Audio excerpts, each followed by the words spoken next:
Hello, welcome to my channel. Um, so I've seen this movie that is trending, Affirmation now. I saw it on Netflix last week. Affirmation, the one boy story, starring Kanayo Kanayo, starring another big actors in the industry. So Affirmation, I want to give my own 2 cents. I want to give my own review.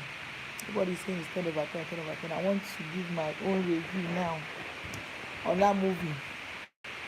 Affirmation, I'm Igbo.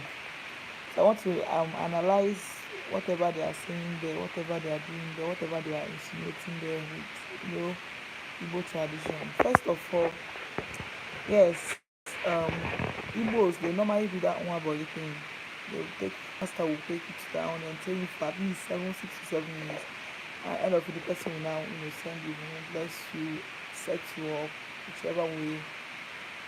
Now the point I want to talk about is that part where if you've seen the movie, I don't want to be a spoiler alert, but that movie is good. You can watch it yourself. Affirmation is subtitled in English, but it's Igbo movie, okay? You can watch it on Netflix. That was where I watched it.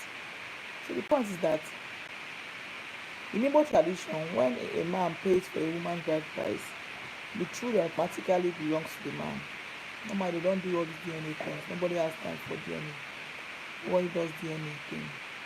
Meanwhile, now in the modern age, whereby promiscuity is rampant, infidelity is rampant, some men tend to go and do a DNA test on their children just to ascertain if they are truly the father of their kids, because it hurts, when you're training other people's children thinking it's yours.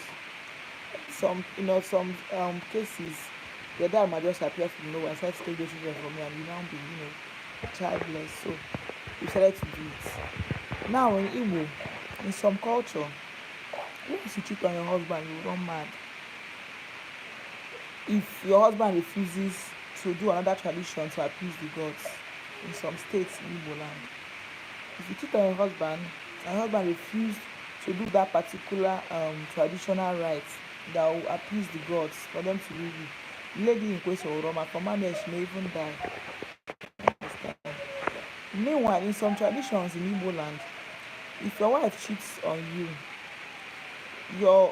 that is okay. For example, you now in your family, you as a man, you guys, you are not the first son. You have the first son. You are maybe the third son or something, and then your wife cheats on you.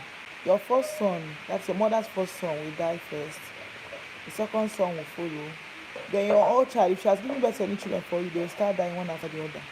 In some parts on Igbo land, before you, the husband will now die.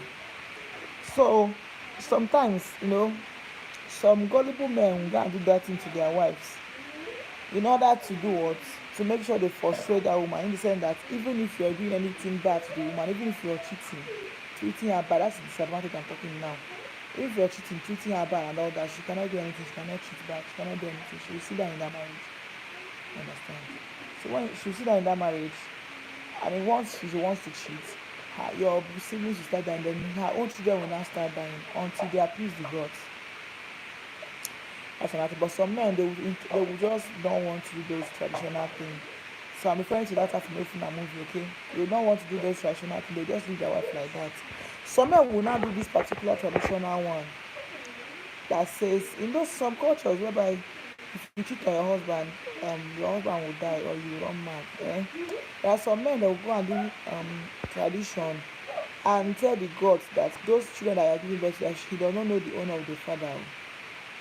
Once they do tradition, you yourself, you're covered. Even if you get in cheat, nothing will happen to you as a woman. But of course, as a married woman, you're not planning to cheat, are you?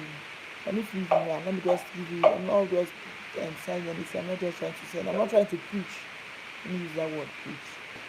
So that they will not do that tradition, whereby they will not tell the gods that they don't know the owner of those children. Therefore, even if the wife, nothing happens to the woman.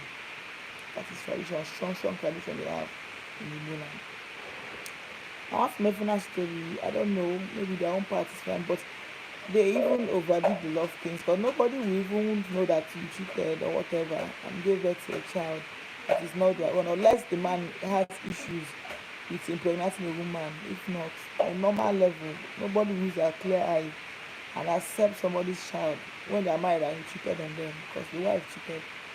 and gave birth to the son that eventually the other guy started blackmailing him with. So now, in Igbo culture again, some parts of Igbo, there is if your wife um cheats on the man will die. And there are some Igbo cultures that if somebody killed somebody and you're suspecting who the killer is, you get,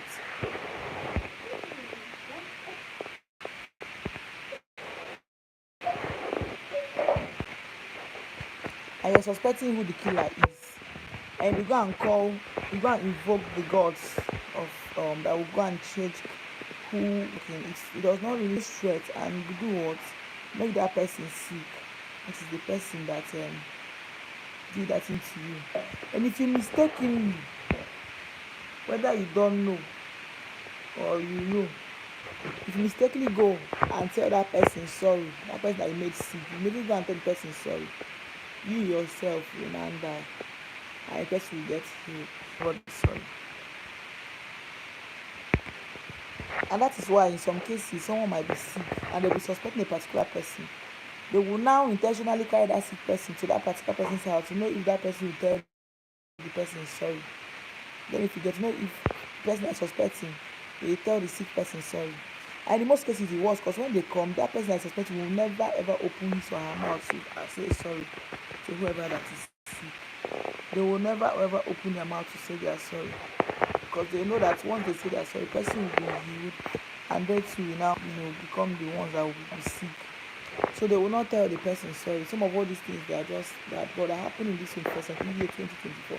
It's not as if it's old stories or super. So this is reality, like trending as they heard new stories this century that we are now. Okay, now for example, that this woman that for example you're suspecting that this person did something to this person. What are you doing? What are you doing for crying out loud? Why did you pour this boy doing? Why will you pour water from the jug to the tiles? I can't get mop now. Don't fall, go and get mop. Come and clean it. So some traditions are strong. But not from every story, not from everyone is lucky. All those traditions are not in particular states. It's not in every state in Igbo land though. So if you want to marry an Igbo, make sure the person open up to you. If you're not an Igbo person, or you gotta ask for yourself and be sure of their do's and don'ts. There are some people that tradition is stronger than any other religion.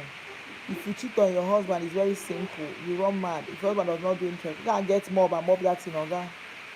If your husband does not do that traditional right, the woman will just run mad. There's no two ways about it. Then, if the husband does the traditional right, the person will be free. Then again, there is other tradition again. If your wife cheats on you, her children will start dying. They will start dying until they go and appease the gods. This one, if your children will now stop dying. Just look at what this boy is doing. Go and get mob now before I beat you. So traditions are very strong in Igbo land and we take it seriously. And of course, bride price. Once they pay your bride price, that is when it is official that you're married. And as much as these days, this modern age, some people go and do court wedding and all that. But spiritually, in Igbo land, bride price is the main thing. That is what shows that okay, you're not married. Now, for example, tradition of Igbo land now. If you go and marry, you don't pay the person's bride price. God forbid, the person now gave birth to a girl. The girl is now of age to get married. The daughter, cannot marry unless if the mom's own has not been paid. So this is how they do it. Once you arrive for age to get married, you make sure that your mom's bride price has been paid. If not, they will not pay you the daughter's own. And if you do not do traditional marriage, the daughter will also not do traditional marriage unless they do the mom's own. Bride price, the same thing. There is some tradition in Igbo land. If any of your parents is late, I did not kill a cow for them. You cannot go to where they are killing cow and touch cow. If you touch cow, that person is dying instantly. This one is not go come. This is just reality. You understand? The person will just die instantly. Or even goats. If you do not kill goats for your person that died, and you go outside to go and give somebody goats, the person that gave that goat, as long as I'm not kill goats for his own parents or something, that person is going to die. There's no two ways about it. So all these traditions and all that, we take it seriously. We are all Christians. But when it comes to tradition, we will pack one side and the tradition, then continue with the Christianity or the religion, whatever you want to choose to take. Now again, in Igbo land, if your wife leaves your house, like I don't want to marry again, I'm leaving your house, it's over between us, and she leaves your house, whenever she comes back, you don't go ahead to eat whatever she prepares. If you do it, you are eating poison. So whenever she comes back, you must first of all do some appeasal. It will not even cost you anything more before she can now come back to the house and start cooking again, and people can start practicing husband and wife all over again. If not, there is nothing for you. And that is just the whole land. I will be coming live later to share you guys with the part 2 of the prize. That is the person that is legally married in Igbo tradition. Once you pay price, you are legally married in Igbo tradition. They can now call you guys husband and wife. Now, in some parts again, they don't do that. Leave me alone. Am I holding you? Leave me alone now. Am I holding you? Leave me alone. Am I holding you? Want to clean the this thing that you made? Mommy. Why should I leave you alone? Leave me alone. See now, you are the one that is holding me. Have you mopped the wet ground? Have you mopped it? Yes, you are a good boy. Take that broom, go and keep it. Go and keep that broom where it's supposed to be. Am I holding you? Am I holding you? So I'll be coming live later to give you guys part 2 of Igbo traditions. This movie from Efuna, I totally enjoyed it because I can relate to most of the things that was done in the movie from Efuna. So if you're looking for a good movie, you can watch Secure Boredom on Netflix. From Efuna is for you. Go and watch it. But that will not be wasted. Okay? It is a great movie. I recommend it. I'll be coming back later to do a review on I'll come back later to give you guys part 2 of Igbo traditions and customs, to give you guys insights. After inspired this particular video that I'm doing right now, because the movie is so interesting, so interesting. Okay, and that's just the honest truth. No two ways about it. It's interesting. I enjoyed it.